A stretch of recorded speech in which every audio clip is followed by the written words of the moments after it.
Buenas noches, soy Roberto Granda desde el Club de los Viernes y para Estado de Alarma, bienvenidos a Despierta España.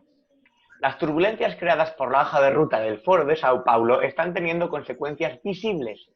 La onda expansiva en el estallido del populismo, en el socialismo del siglo XXI, ha llegado hasta España, donde ya hace años que seguimos las noticias de la Fundación CEPS, el casi $500.000 de euros pagado a Juan Carlos Monedero por un estudio inexistente de una moneda que nunca se acuñó, y ese idilio que algunos profesores universitarios y gandules varios que luego formarían Podemos tuvieron con Hugo Chávez, el hombre que hizo de Venezuela el infierno de miseria y represión que es hoy.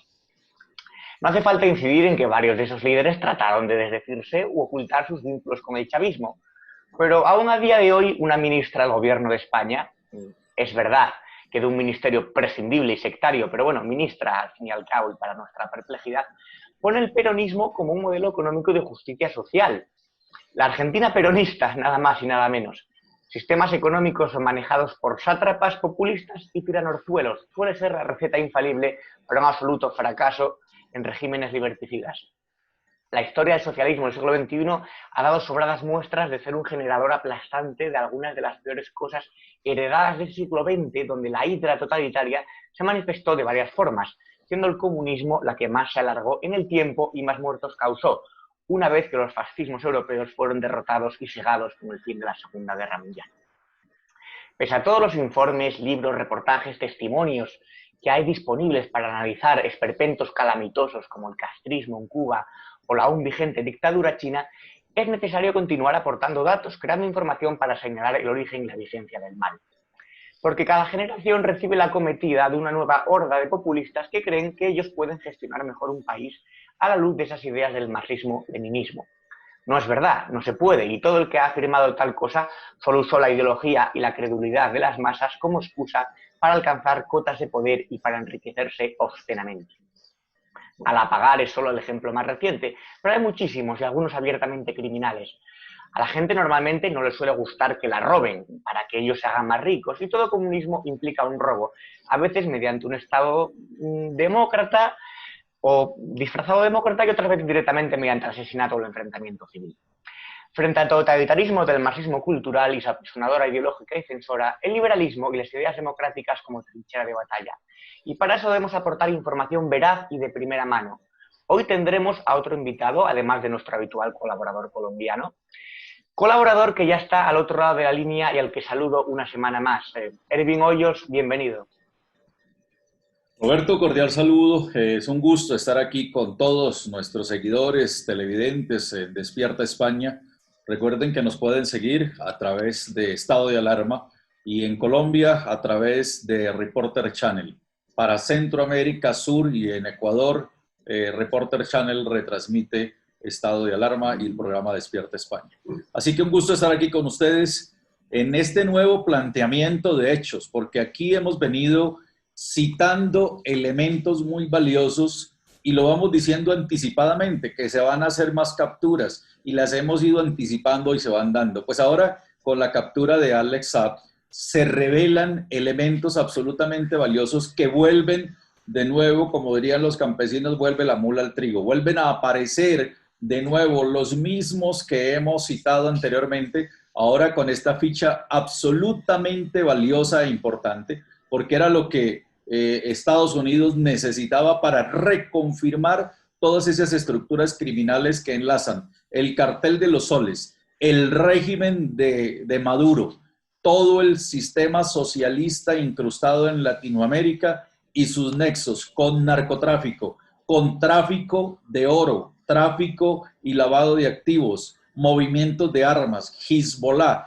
y entre toda ese torbellino de acciones delincuenciales, pues aparecen personajes muy conocidos como el señor Pablo Iglesias y como Juan Carlos Monedero y muchos de ellos más. Pues hoy tenemos a un especialista, un hombre primero de las ciencias militares. Estamos hablando de un hombre que viene con una experiencia muy, muy grande en todos los temas, tanto de información como de inteligencia. Él es oficial del arma de artillería, especialista de inteligencia militar y operaciones psicológicas, ha sido consultor fue especialista y comando terrestre en las fuerzas militares, paracaidista, contraguerrilla urbana, experto jungla, lancero, buzo, fue piloto de helicóptero de guerra, ha sido consultor en distintas ciudades, en Caracas, en Moscú, Cuernavaca, en Berlín, en Durban, en Tel Aviv, en Amman, en Kuala Lumpur, en Bangkok.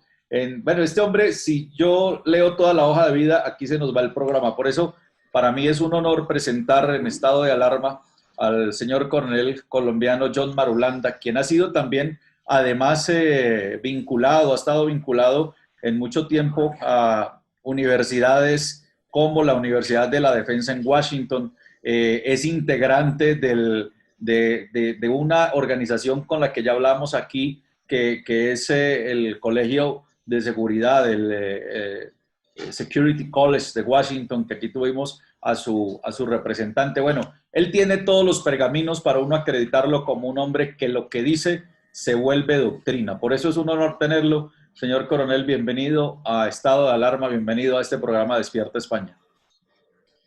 Bueno, Erwin, buenas noches en Ecuador. Roberto, buenas noches, amanecer allá en España. Un gusto estar con ustedes. Debo hacer una corrección que es muy importante, so pena de ser seriamente castigado por mis compañeros de curso. Yo no soy del arma negra, artillería. Yo soy de la divisa amarilla, yo soy de caballería. Tengo que hacer esa aclaración porque si no después me la cobran muy fuerte, ¿no? No, el error es mío, ya acabo de revisar, el error es mío, fui yo quien se equivocó con el arma efectivamente, la gran arma amarilla de la caballería, coronel. Es un gusto tenerlo con nosotros. Bueno, ha sido capturado a Alex Saab y ya está a punto de definirse que lo van a llevar a los Estados Unidos. Sabemos que se están moviendo una cantidad de pesos y contrapesos para buscar que Alex Saab no sea llevado a los Estados Unidos, el testaferro más importante que tiene Nicolás Maduro en Colombia y que tiene empresas en distintas partes del mundo. Y ahora acabamos de ver en las noticias que Donald Trump acepta reunirse con Nicolás Maduro. Aquí se estaría poniendo en riesgo el traslado de Alex Saab desde Cabo Verde a Estados Unidos si se llegase a reunir Maduro con Donald Trump. Bueno, Erwin, la situación, la novela completa de este señor Alex Saab es realmente complicada, con muchas aristas, además de un poco fascinante, ¿no? El temor que tenemos en las comunidades de inteligencia es que vaya a suceder con Alex Saab lo mismo que ha sucedido ya en dos oportunidades. En el 2011, con el señor Wadi McClellan, usted se acuerda, el hombre que manejaba todos los puertos marítimos y la mayoría de aéreos en Venezuela, el hombre que dijo públicamente cómo había corrompido a magistrados, todo el mando militar, a funcionarios de muy alta escala en el gobierno venezolano, y que al ser capturado por narcotráfico y por el homicidio de 2 personas en Cúcuta, desafortunadamente lo pidió Estados Unidos en extradición, pero el gobierno del presidente Santos, que ahora dice que lo hizo porque estaba en luna de miel con Maduro, lo devolvió a Venezuela y se perdió ahí una gran fuente de información que hubiera aclarado mucho. Después, en el 2014, nos sucedió lo mismo con el Pollo Carvajal, el general, director de inteligencia, conocedor de todos los secretos, especialmente los que tienen que ver con España, en cuanto al tránsito de dinero hacia allá, hacia Podemos y demás. Este señor fue capturado por la DEA en Aruba, acuérdense ustedes, y gracias a la presión y a la gestión venezolana, que inclusive movió corbetas de guerra en proximidades a la isla, finalmente el señor, lo soltaron, se perdió, que Estados Unidos se lo llevara. El señor volvió a Venezuela, fue recibido como un héroe, peleó con Maduro, se fue para España y dicen que de España se fugó. Creemos que de España no lo dejan salir porque tiene mucho que hablar allá del gobierno español. Y ahora tenemos al señor Alex Saab, que ha sido capturado en Cabo Verde y que puede correr el mismo destino, la misma historia, si el señor Trump decide iniciar una luna de miel con el el señor Maduro, ¿no? Sabemos de fuente de esa área, yo tuve la oportunidad de trabajar por varias semanas por ahí muy cerca, que China está ejerciendo mucha presión. China ahora es una potencia dominante en Cabo Verde, está manejando todo su sistema de comunicación celular, está invirtiendo grandes cantidades de dinero en puertos, en aeropuertos, entonces tiene un poder de influencia muy fuerte sobre el gobierno caboverdiano, que no es pues un gobierno muy sólido, muy fuerte, y es un gobierno que históricamente ha tenido cierta tendencia izquierdista desde la guerrilla, desde la época de Amílcar Cabral, y ha tenido el gobierno de Cabo Verde una estrecha relación con Guinea-Bissau.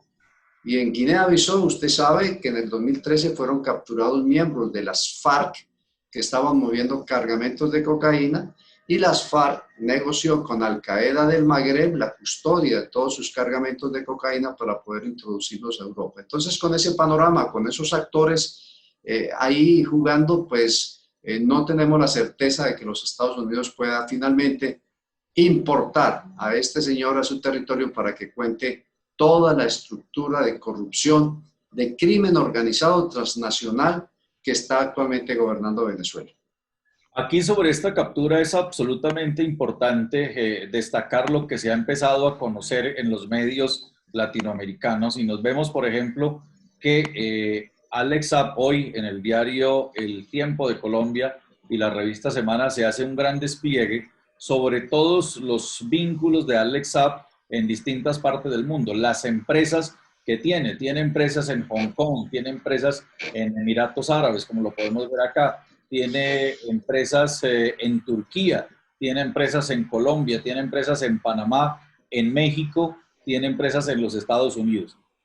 Muchos han dicho que es el principal testaferro de Nicolás Maduro. Yo digo que no es el principal testaferro de Nicolás Maduro, es el principal testaferro tal vez colombiano de Nicolás Maduro, porque Maduro tiene otros testaferros muy importantes. Lo que pasa es que este tiene un especial vínculo, y el coronel Marulanda nos lo puede especificar mejor, tiene un especial vínculo con Irán, vínculo con Hezbollah.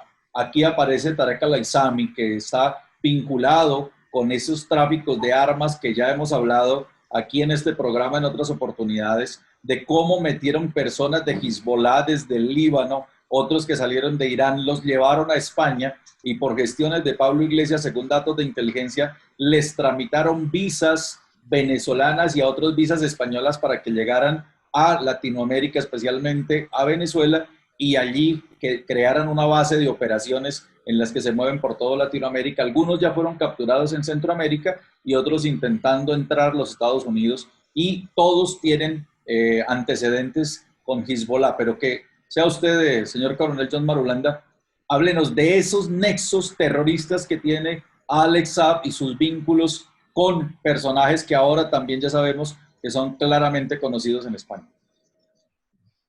Bueno, Erwin, sí, el señor Alex Saab, cuando se pregunta a uno de qué manera él llegó a ser desde un simple vendedor de llaveros empresariales y uniformes a ser lo que es hoy en día, se encuentra uno con que al parecer el principal padrino de él que le abrió las puertas al poder de la camarilla que gobierna Venezuela fue Tarek el-Aissami, al cual le decía primo. Ambos tienen origen familiar sirio, y esto lo aclara también la ex senadora Piedad Córdoba, que era la cabeza de una organización palestina, la más grande que había en Venezuela y una de las más grandes que había aquí en Colombia, y que también está señalada de haber sido quien presentó a Alex Saab con los centros de decisión en el poder venezolano, y de esta manera le permitió que se abriera camino en los negocios poco claros, ilícitos definitivamente del gobierno. Es claro que Tarek el-Aissami es la avanzada más fuerte que tiene Hezbollah, que tiene Irán en América Latina. Es el hombre que ha sido vicepresidente de Venezuela, ha sido ministro de Relaciones Exteriores, ha ocupado cargos muy importantes. y está claramente documentado su pertenencia, su simpatía desde que se origina desde su padre con el movimiento terrorista Hezbollah. De hecho, como usted bien lo dijo, él fue el encargado no solamente de expedir los pasaportes que usted nos mencionó, sino fue el que diseñó todos los famosos vuelos del terror cuando Conviasa volaba directo entre Maiquetía y Siria y Damasco, sin escala en ningún lado, sin supervisión aduanera, sin control de inmigración, ni en Venezuela ni en Siria, llevando material y persona que no se sabía qué era, y lo cual generó una gran historia sobre la salida de uranio desde Venezuela para el Oriente Medio, y que ahora pues lo estamos viendo con Mahan Airlines, que viene una aerolínea sancionada por la mayoría de países del mundo, pero que está haciendo vuelos regulares, ahora quincenales, entre Teherán y Maiquetía. De modo que Tarek El Aissami es una persona clave, está indiciada por los Estados Unidos, hay recompensa por él, y él fue el que al parecer, de acuerdo a lo que dice la ex senadora Piedad Córdoba, el que introdujo al señor Saab a los centros de poder en Venezuela.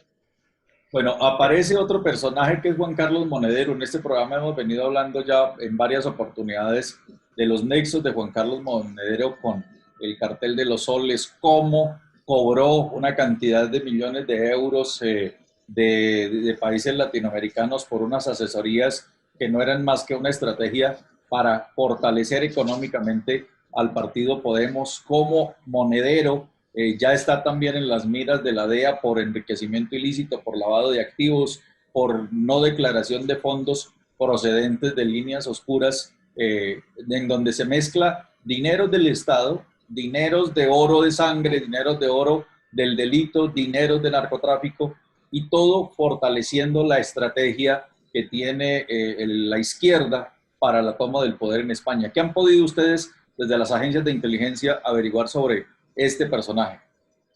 Bueno, el señor Juan Carlos Monedero sigue vivo y coleando, muy activo. Hace poco fue invitado a una teleconferencia que organizó la alcaldía de Medellín, lo cual ha generado mucha inconformidad, porque sabemos que él y el ex guerrillero uruguayo que viene a visitarnos periódicamente, Mojica, han encontrado en Colombia una serie de sitios a los cuales asisten para expandir sus ideas y promover lo que ellos creen es lo correcto de gobiernos en estos países. Sabemos que las autoridades norteamericanas están preparando un indictment con la información que tienen sobre la vinculación de él y del señor Iglesias, sobre su vinculación con las FARC y por lo tanto con el cartel de narcotráfico, en su momento el más grande del mundo, lo cual los haría cómplices de este delito y justificaría judicialmente cualquier orden de detención o cualquier circular de Interpol roja. De modo que en eso sabemos que se está desarrollando ahora todo un proceso por parte de la justicia americana que en cualquier momento puede salir al aire. Aquí vemos una cercana y estrecha relación de Juan Carlos Monedero con Jesús Santrich, el guerrillero que estuvo negociando el proceso de paz en La Habana con Juan Manuel Santos y las FARC, y ahora está huyendo. Es uno de los jefes de la disidencia que está protegido por el régimen en Venezuela, y aquí lo vemos con Juan Carlos Monedero muy de brazo cogido. Acá también aparece en esta imagen el mismo Jesús Santrich con Juan Carlos Monedero y Andrés París, otro integrante de las FARC. Y aquí está Piedad Córdoba, que ya es muy conocida porque la hemos encontrado relacionada con Alex Saab, aquí está con Pablo Iglesias, y en otras imágenes pues ella totalmente cercana y vinculada a la causa de las FARC. Y aparece el señor, recordemos que aquí hablamos de José Luis Rodríguez Zapatero, a quien Piedad Córdoba relaciona que el régimen de Maduro le entregó una mina de oro para que les ayude a manejar todo este proceso revolucionario, oro de sangre, mezcla narcotráfico, mezcla terrorismo, mezcla de alianzas estratégicas para imponer el socialismo del siglo XXI en Latinoamérica. Así que ahora sí le doy la palabra a mi querido Roberto, porque tenemos demasiadas herramientas, muchos vectores que, como diría el dicho popular, todos los caminos conducen a Roma, todos los caminos conducen a Monedero, a Pablo Iglesias, a Maduro, al cartel de los soles y ahora a Alex Saab, que viene a revelar lo más importante que va a ser para Estados Unidos y lo que necesitaba Estados Unidos para que se desgajen todas las medidas de órdenes de captura internacionales contra todo este nexo de narcotráfico, socialismo, terrorismo y lavado de activos. Señor Marulanda, coronel de caballería, aprovecho para saludarle, para darle la bienvenida y darle las gracias por estar en Despierta España en estado de alarma. El Pollo Carvajal, del que ya hemos hablado bastante en este programa, sus últimas noticias es que está en España, no sabemos realmente dónde, no sabemos si se escapó, no sabemos si está bajo la protección del gobierno. El hecho de que Trump se vaya a reunir con Maduro podría de alguna manera dificultar esa extradición de Alex Saab y que se nos escape también toda la información, es decir, la información importantísima que tiene el Pollo Carvajal, la información importantísima que tiene Alex Saab, y si de alguna manera la geopolítica o los intereses superiores, instancias superiores, harán que nos priven de esa información y que es tan importante sobre todo para el gobierno de España y también para el gobierno de Venezuela. Roberto, bueno, varios puntos. Primero, no es tan fácil para el presidente Trump reunirse con alguien que está con orden de captura y más allá con una recompensa. Tendría que buscar una especie de permiso especial para hacerlo.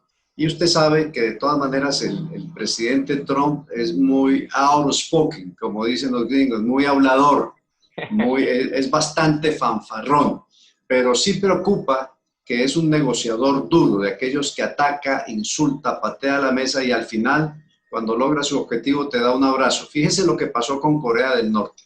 Podríamos estar de pronto viendo un juego similar. Ahora, la otra cosa que hay que tener en cuenta es que así el gobierno norteamericano capture al Pollo Carvajal o al señor Saab y los lleve a Estados Unidos y los haga confesar, y tienen cómo hacerlos confesar, es muy probable que la información sensible e importante no trascienda más allá de los Estados Unidos y jamás la sepamos nosotros. Los norteamericanos, como los cubanos, obtienen información muy importante, la guardan para utilizarla cuando sea oportuno, cuando sea conveniente. Un ejemplo claro de eso lo vivimos estos días, cuando el señor Carlos Leder, un narcotraficante de la vieja guardia del cartel de Medellín, fue liberado.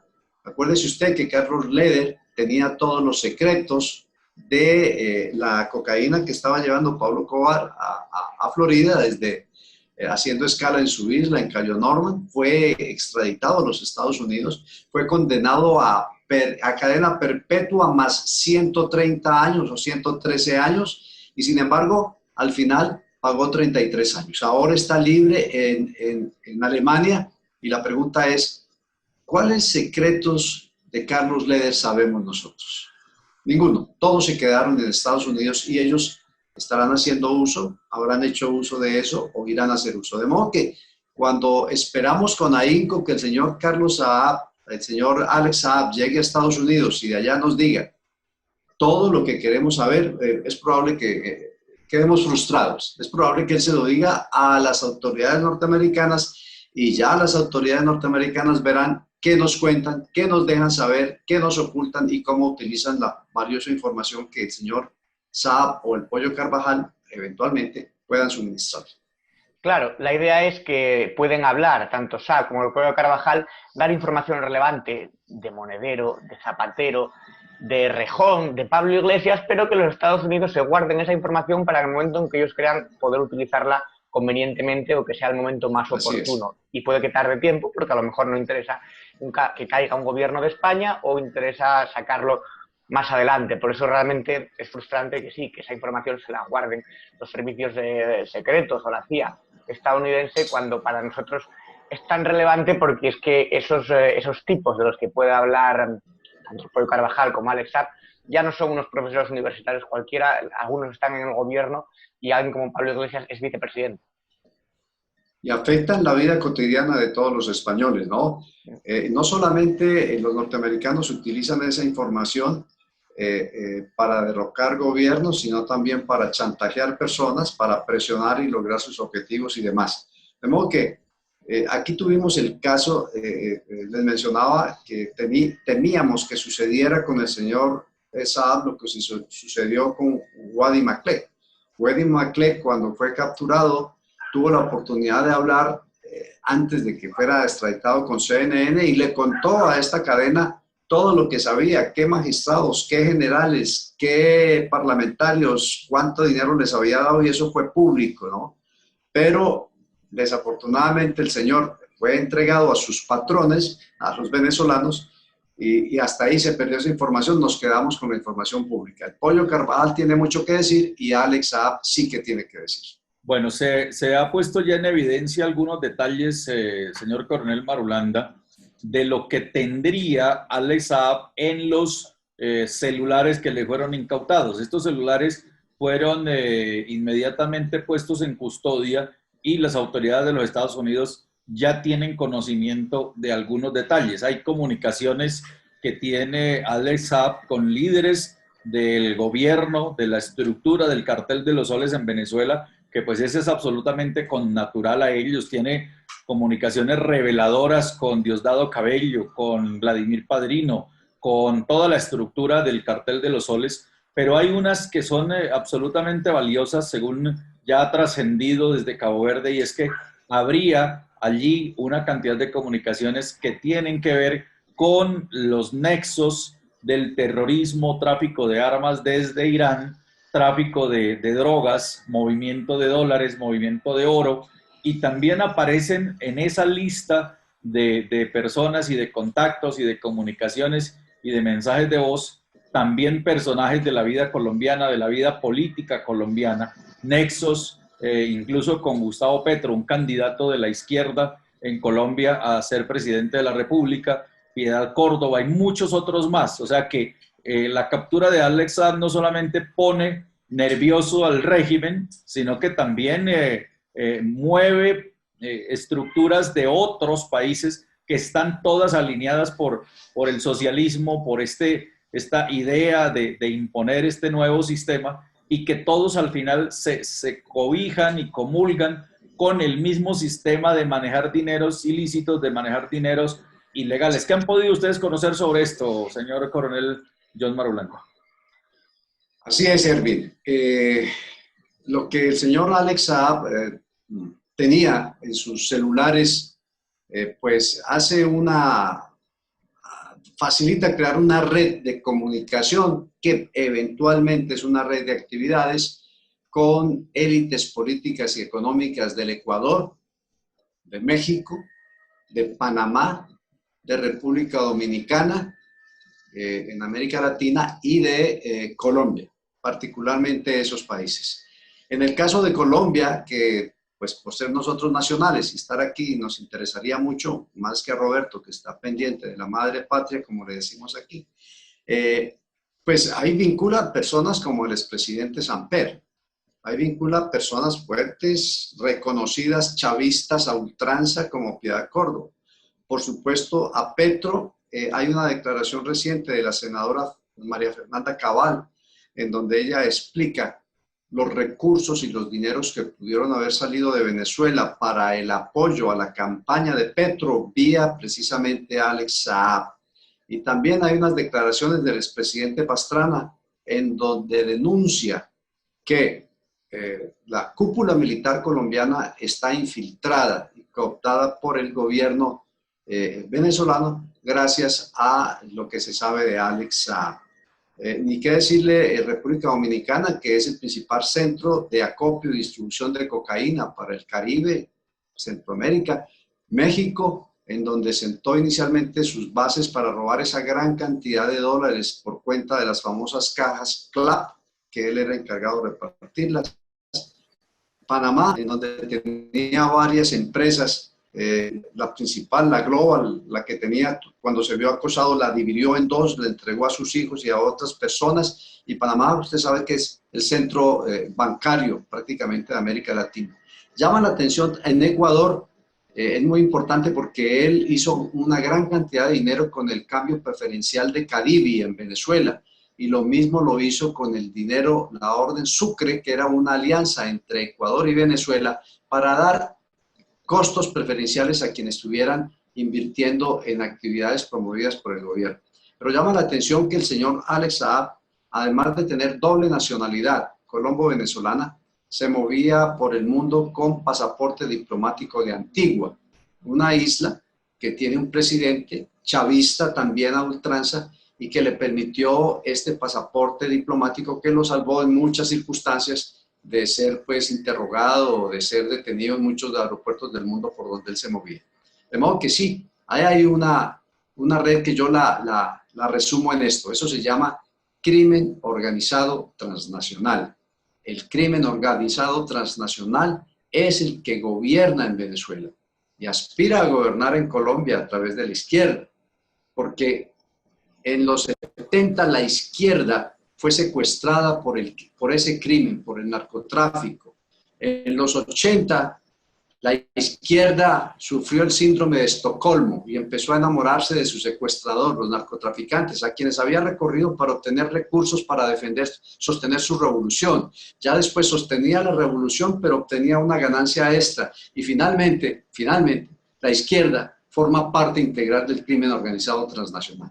Ninguna de las organizaciones de los que usted llama guerrilleros, Erwin, que yo llamo terroristas, como el señor Santrich, como el señor Márquez, que están haciendo la nueva Marquetalia, como el señor Gentil Duarte, ninguno de esos tiene realmente una conciencia política revolucionaria de extrema izquierda. Todos son narcotraficantes. Y ahí está el señor Alex Saab metido ahí también. Trafica cocaína, trafica oro, trafica petróleo. ¿Cuántos negocios le ponía el gobierno? Los carbones, el carbón, las explotaciones carboneras de Táchira se las dieron para que la explotaran. Las bolsas CLAP, que se llamaba Proveedores Bicentenario, él fue el que las bautizó CLAP, se las dieron. Las casas para construir, se las dieron. Y de ahí empezó él a mover todo, movía el oro, movía el petróleo con Irán, el oro con Turquía, la cocaína que venía desde Colombia, que también él les abría camino. Es realmente un emporio este señor de informaciones del crimen organizado transnacional. Y ahí es donde viene entonces la perla y las relaciones de todo este clan, como usted nos lo ha descrito, con Podemos, con Pablo Iglesias, con José Luis Rodríguez Zapatero, con el juez Baltasar Garzón, con todo este combo que ha estado en la élite española y que ahora se empieza a revelar realmente los vínculos que han tenido. ¿Qué han encontrado ustedes a través de las diferentes agencias de inteligencia que se agrupan con una cantidad de información absolutamente valiosa? Erwin, en este momento, creo que es que mañana tenemos otra nueva reunión de los diferentes miembros de diferentes agencias de inteligencia privadas y algunas oficiales que participan en nuestro equipo de análisis. Y lo de España está previsto para mañana, Roberto, para que guarde la sonrisa para la próxima semana. Mañana nosotros esperamos tener desde el Instituto de Inteligencia Estratégica que está en Barcelona, que dirige un buen amigo, información muy precisa. Ellos tienen acceso a... Usted sabe que las fuentes oficiales pues, no pueden suministrar toda la información que tienen por asuntos legales de restricción de información, pero sí sueltan algunos datos que le permiten a uno como analista hacer un mapa de relaciones, un mapa de conectividades. Algunas cosas las decimos por olfato, otras por experiencia y otras por conocimiento directo. Todo eso forma el mapa relacional y evidentemente España está vinculada con Venezuela desde que Chávez llegó al poder. Ustedes lo mencionaban ahora, Zapatero recibió cualquier cantidad de dinero, Podemos también, y eso lo han denunciado en su parlamento, Roberto, y eso lo han trabajado mucho en España, lo han dicho una y mil veces de la cantidad de dinero que vino recibiendo de Maduro, que dilapidó todo el dinero de los venezolanos regalándole plata a Cuba, a Nicaragua, a Bolivia, a Ecuador en su momento y por supuesto a España. España está bastante vinculada con los flujos irregulares de dinero que salieron de Venezuela. Por eso el Pollo Carvajal, creo yo, que no está evadido. Yo creo que lo tienen escondido y no lo dejan salir. Es algo que yo también creo y además es bastante evidente porque hay una información comprometida que ese hombre puede tener tanto de Rodríguez Zapatero como de Podemos y que pondría en tela de juicio la legitimidad o la legalidad del actual gobierno de España. Yo le quiero preguntar, le quiero hacer la pregunta del millón o la pregunta clave. Tras este anuncio de Trump de que quiere reunirse con Maduro, ¿qué posibilidades reales existen de una caída más o menos inminente del régimen venezolano mediante una intervención extranjera, tanto colombiana como americana? ¿Existen posibilidades reales o a corto o medio plazo no se contemplan? Ninguna, Roberto, ninguna. Primero, los comunistas jamás entregan el poder. Ellos luchan toda su vida para llegar al poder. Ellos no entienden de democracia, de alternación en el poder. Ellos no entienden de elecciones libres. Ellos no pelean por cambiar la sociedad por un mundo mejor. Ellos pelean por llegar al poder. Son unas fieras del poder. Y llegan al poder. Hablo de caída mediante intervención extranjera. Sí, primero no lo van a entregar a las buenas. Vale. Eso implicaría que para entregarlo de la otra manera, que es a las malas, hay dos opciones. O se rebela el pueblo venezolano. Hay una rebelión, bien sea de los civiles, que la veo poco probable porque están totalmente adormilados, porque el comunismo lo convierte a uno en un vegetal votante, como en Cuba, y se acostumbran a vivir con la bolsa CLAP y hasta ahí llegan, o que haya un golpe palaciego, un golpe de militares. Esa es una opción que hemos venido estudiando mucho y creemos que están dadas las condiciones, pero ha faltado la chispa que realmente origine esa conectividad, ese mesmerismo que comunique a todos los militares de coronel para abajo y pueda haber un golpe. Acuérdese usted que los cambios políticos grandes los han hecho los coroneles, no los generales. Bueno, no es porque yo sea coronel, pero así ha sido. En Portugal, en Grecia, en Chile, en Venezuela, coroneles. La otra opción es de que los saquen violentamente, dijimos opción A interna y opción B externa. Es muy difícil. Repetidamente, los dos principales aliados de Estados Unidos en esta situación, que son Brasil y Colombia, repetidamente han declarado insistentemente: no queremos una acción militar nuestra hacia Venezuela. En el caso de Colombia, el dispositivo militar de Colombia no ha demostrado en estos 20 años ninguna intención agresiva, ninguna acumulación de fuerzas que le pueda decir a uno se está preparando algo. Ha sido un dispositivo simplemente defensivo de fronteras y pobre, no solamente en cantidad de hombres, sino en armamento.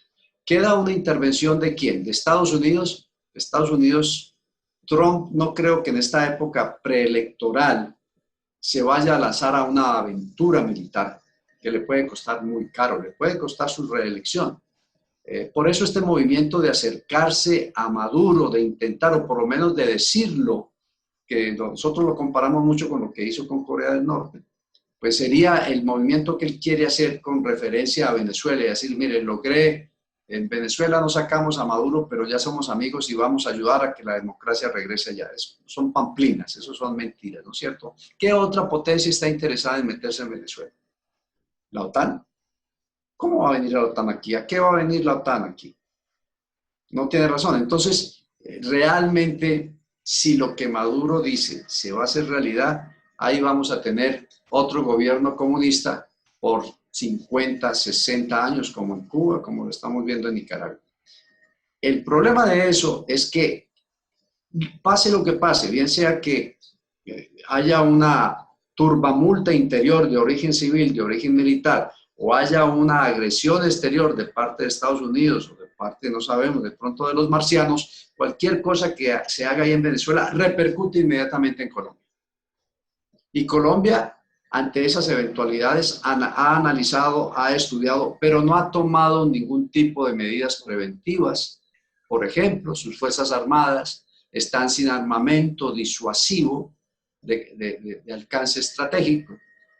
Sus enemigos mortales, las FARC y el ELN, siguen viviendo en Venezuela y pasan al otro lado Hace 8 días nos mataron 6 soldados y nos hirieron 8. La gente de Gentil Duarte que se mueve por Guainía y Guaviare, que trae oro, coltán de Venezuela, del arco minero, y que trafica también con cocaína, y que pasa la frontera cada vez que hay algún tipo de ofensiva militar en contra de ellos. Un gobierno que ha prohibido los bombardeos, que no los ha prohibido en realidad, ha sido pacato con los bombardeos aéreos, que ha sido la mejor arma que se ha utilizado en contra de estos grupos terroristas. Entonces, nos preocupa lo que pasa en Venezuela más que por los propios venezolanos, porque es que lo que pasa allá obligatoriamente repercute inmediatamente en Colombia. Y diría que además en Colombia, en temas de geopolítica, una intervención en Venezuela repercute también en China, en Rusia y en Irán. Necesariamente. China es la potencia que tiene mayor inversión en América Latina, superior a la de Estados Unidos. China también ha hecho avances militares en América Latina. Fíjese usted la antena de exploración de espacio exterior que tiene en Neuquén, en Argentina. Es la más grande del mundo en su género, fuera de China. China sigue avanzando en América Latina, a pesar del coronavirus, a pesar de todo, sigue invirtiendo, sigue dando dinero, sigue implantando su tecnología de control social 5G, etcétera, etcétera. Rusia sabemos que tiene un pie en Venezuela, pero Rusia no está China no está en condiciones de entrar en algún tipo de conflicto militar. No lo está y no le interesa. Ellos están pendientes de Taiwán y del mar de China, a ver cómo aseguran su zona perimétrica cercana. Rusia no está en condiciones de plantear un apoyo militar a Venezuela. Las líneas logísticas son sumamente extensas. La Rusia de hoy no es la Rusia de 1960. Sin embargo, Rusia, acuérdense que el epítome de la Guerra Fría fue en Cuba con la crisis de los misiles. Ellos conocen su territorio, tienen unidades desplegadas en Nicaragua, en Cuba, en Venezuela. Es el país que tiene el mejor armamento de América Latina, ruso, se llama Venezuela. Después está Irán, que Irán actuaría a través de Hezbollah. Hezbollah tiene células en todos y cada uno de los países de América Latina. ¿Qué hacen? En Colombia, de manera particular, lavar dinero del narcotráfico. Y en Colombia y en todos los demás países, obtener inteligencia, información e inteligencia suficiente sobre blancos norteamericanos e israelitas. En caso de que haya una confrontación entre los dos, esos blancos van a ser atacados por las células de Hezbollah. Entonces, Irán, que ha hecho un gran despliegue desde que Chávez se enamoró de Ahmadinejad por allá hace 20 años, ha hecho un despliegue de delegaciones diplomáticas, centros culturales, centros de estudio tremendo, y recluta tremendamente la gente. Hezbollah. ¿Qué nos queda por fuera? China, Rusia, Irán, el gran parásito de América Latina que se llama Cuba, por supuesto que está ahí manejando la contrainteligencia militar, las células de identidad, la seguridad presidencial, aspectos claves. Bueno, ahí tiene usted un salpicón geoestratégico en donde a unas pocas millas de los Estados Unidos están concentrados lo que su estrategia de seguridad nacional considera principales enemigos. Ellos no les dicen enemigos, les dicen rivales, sus principales rivales, que en su orden son China, Rusia y Corea del Norte. Después, hay dos principales, China y Rusia, y dos secundarios que son Corea del Norte e Irán. Bueno, en Venezuela están Irán, China y Rusia. ¿Qué podemos decir? ¿Que Estados Unidos qué piensa? Mire, algo que decía Erwin ahora, hay un libro que se llama Boomerang Chávez, escrito por un español, precisamente un periodista español, y él narra y muestra de qué manera en una reunión que tuvieron Chávez con el entonces canciller Maduro, con Nasrallah, el secretario general de Hezbollah, y con el presidente de Irán, uno de los ayatolas, acordaron la venta de misiles Saab para instalar en la península de Paraguaná. Esos misiles Saab tenían alcance hasta la Florida. Y eso está registrado por el periódico Die Welt alemán. Y eso se hizo. Bueno, no se cumplió el objetivo. Finalmente, Chávez no se decidió hacer tan descarado en su reto a los Estados Unidos de ir a plantar misiles, porque eso hubiera sido en su momento muy complicado. Aunque estábamos con Obama, Obama era un buenazo de primera, era un hombre muy querido, muy amable, y él no hubiera hecho nada. Pero eso no se realizó, pero sí mostró la intención que hay. Hoy en día, ¿se acuerdan ustedes del ataque a las instalaciones petroleras de Arabia Saudita el año pasado, noviembre del año pasado, en donde se utilizaron drones y misiles? El desarrollo tecnológico misilero y coheteril de Irán es bastante bueno. Paralelo a eso, su desarrollo de tecnología de drones es bastante buena. Con esos drones fue que hicieron ese ataque. Bueno, Cabin, la empresa de tecnología militar venezolana, ha hecho un acuerdo, ha firmado muchos acuerdos, pero uno de los acuerdos con Irán es de que Irán trae la tecnología de drones a Venezuela y construye los drones. Bueno, en los desfiles ya hemos visto los drones iraníes encuadrados dentro de las hileras de Pechora, S-300 y Buk rusos, y ahí van los drones iraníes desfilando. Y entonces en Colombia nos preguntamos en qué momento el gobierno venezolano le entrega uno o dos o tres de esos drones a los terroristas de las FARC o del ELN y tenemos un atentado mayor en Colombia. Preocupación para tomar en serio, ¿no? Coronel, muchísimas gracias por estar aquí en Despierta España, en Estado de Alarma, por poner su interesante información y su experiencia al servicio de los espectadores españoles, también los de allá. Me gustaría, si es posible y si usted accede, contar con usted en otro programa, en otra semana, para seguir hablando sobre todo de esa información de Podemos, todo lo que pueda contar y el vínculo que a nosotros más nos llega directamente, que es en España, ¿no? El gobierno español. Y voy a dejar que Ervin Hoyos te dé el cierre y la despedida. Muchas gracias. Gracias, Roberto. Bueno, pues con este análisis del señor coronel John Marulanda, lo que nos queda claro es que hay un collage, una amalgama de delito transnacional todo junto. Y eso está ideológicamente vinculado con el socialismo, con ese socialismo que se ha tomado España, con ese socialismo que impone Pablo Iglesias, que impone Monedero, que imponen todos los que están dentro de estos negocios turbios que mezclan narcotráfico, tráfico de armas, lavado de activos, toma de poder, usurpación y desfalco a las naciones. Así que con todo esto, ustedes, nuestros amigos en España, pueden darse cuenta lo que le espera a España si no se frena esta gran amenaza. Estamos aquí con el coronel John Marulanda, con Roberto Granda, para decirles a todos ustedes, despierta España. Despierta España, un abrazo a los dos, gracias a ambos y Ervin, los demás, nos vemos la próxima semana. Hasta luego.